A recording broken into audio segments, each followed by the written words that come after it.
hope you are having a great day today. If you know it, say it with me. I have got my coffee, I've got my Bible, but of course I have you. And today is National Learn to Swim Day. I don't know who came up with that one, but National Learn to Swim Day. And I wanted to tell you about how I learned how to swim, and then I want to read a verse to you today. So I want to know down in the comments below if you took swimming lessons and that's how you learned how to swim, or if you learned to swim the way I did. And that is this, like this. I was at a family member's house and they had a pool that had, the in-ground pool that had the shallow end and then it goes down to the deep end. And I love playing in that shallow end because I didn't want to admit to anyone I couldn't swim. So I'm frolicking, around in the shallow end and all that good stuff. And finally, my family member says, "Hey, why don't you go swim in the deep end and just let's go swim?" And I finally admit to them, well, here's the thing. I don't know how to swim. Okay, well, come on out of the pool and let me kind of show you what I did, that sort of thing. And so I get over on the side of the pool, and here was the question they asked. Do you want to learn how to swim the way I did? Yes, I would love to learn how to swim the way you did. And some of you can see what's coming. You can see what they did to me. And I was expecting in my very naive mind that they were going to talk about, the different strokes and the things and the stuff. They said, okay, so you want to learn to swim the way I did? Yes. Hey, I'm going to tell you, it's very effective. I would love to learn. Okay, boom. They pushed me right out over on the deep end. And I'm talking about, I at least felt like I went straight to the bottom. And I mean, I'm flailing and all this stuff. And I can hear, in the back of, my mind somewhere, I can hear this family member saying, just start paddling. Just start paddling. Well, I don't even know what that means. I'm trying to live.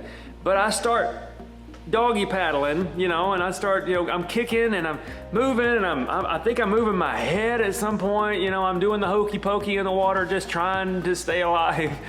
And I finally make it over to the edge. And I don't remember exactly what I said to them. I'm sure it wasn't praise the Lord and his faithfulness endures forever. I'm sure I had some other phrases at that point. But then it hit me, wait a minute. I made it. I started paddling like he told me to, and I survived. And so then I was like, okay, I want to try this. And so I would let go, just start paddling real fast. And then I'd grab on again, and I started noticing I didn't die, And that was the slow journey of just understanding that as long as you stay in motion, and the right kind of motion, chances are you're not going to sink, right? That was kind of the thought process. And eventually I learned how to stroke, the whatever, and I can swim enough to stay alive now, right? Stay in motion.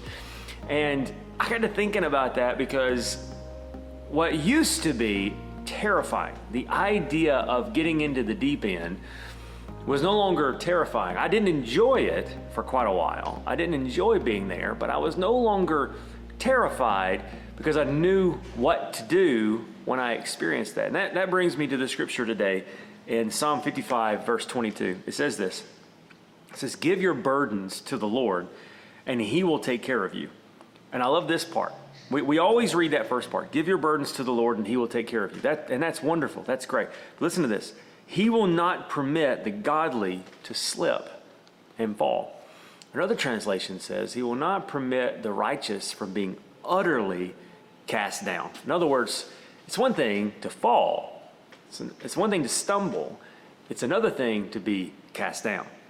It's like the difference between, if you've ever been walking down the road and there's maybe a part of the sidewalk that's kind of up above, whatever, and you kind of stumble and you lose your footing, but you make it, you're okay. And there's another thing if you're walking down the sidewalk and you fall into a hole and break your ankle and now you're all laid up. Two different things, right? Both of them, there was something in your way. One caused you a slight hiccup and one changed, your day several days after that.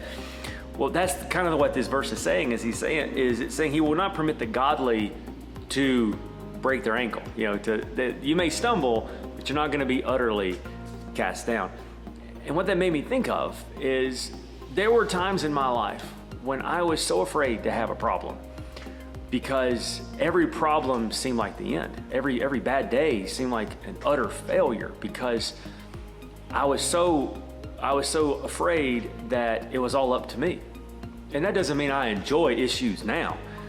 But now when I have issues, I understand that it's not up to just me.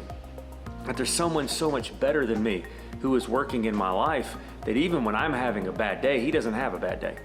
Even when things don't go the way I want, there's still God in my life who is working all things to the good of those who love him and are called according to his purpose. And so just like after I learned that I wasn't going to die, even if I got put into a bad situation, I didn't enjoy going back to that deep end for quite a while.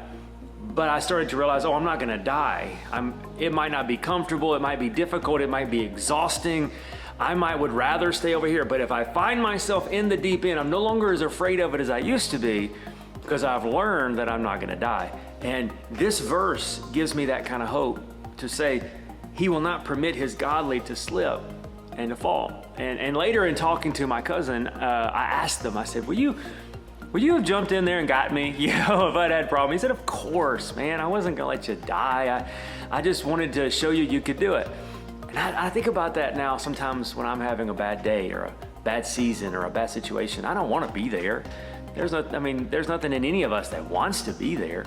But when we start to realize that God is for us, not against us, he's watching over us, he's close to us, it helps us to realize that though we may walk through the darkest valley, we don't have to live in fear, because he walks close beside us. And so on National Learn to Swim Day, I want to ask you this question. Hypothetically, are you swimming through a bad season in your life? Are you trying to just stay above water? And you're so afraid that if you stop spinning all the plates, you stop doing all the things and stuff, and you go below that surface, then it's all going to be over. Well, can I tell you that if you're doing life with God, if you have a relationship with God, God has a promise for you. And it's once again out of Psalm 55 that says, give your burdens to the Lord and he will take care of you. He will not permit the godly to slip and fall. And I can't tell you how many times I've taken God's promise and I've said, God, I trust you that even when things get really, really bad, even when they feel like that they're at their worst, I'm going to still trust you, because your word says that even though things get bad, you will not permit the godly to slip and fall. So if, once again, for me, that doesn't mean I'm not going to have a bad day. It doesn't mean that bad things aren't going to happen. What it means is that God is still with me, even in that moment. And if you would describe your life as just swimming through dark waters right now, can I tell you, you're not alone. God's with you. He loves you more than you can understand. And even if it feels like that somebody has pushed you off in the deep end and you're just trying to make it happen, can I tell you, God's for you. He's not against you. He's not going to let you drown. He's going to keep you. It might get worse before it gets better, but that doesn't have anything to do with his faithfulness. The presence of a storm is not the absence of God. Sometimes it's in storms when he does his greatest miracles. It was in a storm that we found him walking on water. It was in a storm that Jesus got up and he rebuked the winds and the waves. And it's been in storms when I've seen God's greatest faithfulness in my life.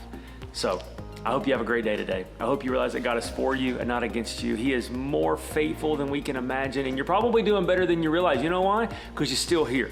You didn't give up. You made it another day. And I want you to know I love you so much. I'm so thankful for this community that we're building here together. Thank you for continuing to like these videos and share them with others and commenting down below. It's just continuing to build this community. And one of the things I love is when we start communicating in the comment section and we start replying to one another. I just love that so much. It blesses my heart to see all of you commenting on each other's posts and things. So keep doing that. And I want to know down in the comments below, when you learn to swim, did you go somewhere and get lessons, or did someone throw you into the deep end, and how did that go? Okay, I also want to know what you're thankful for. I love you so much. I look forward to seeing you here next time on Daily Hope.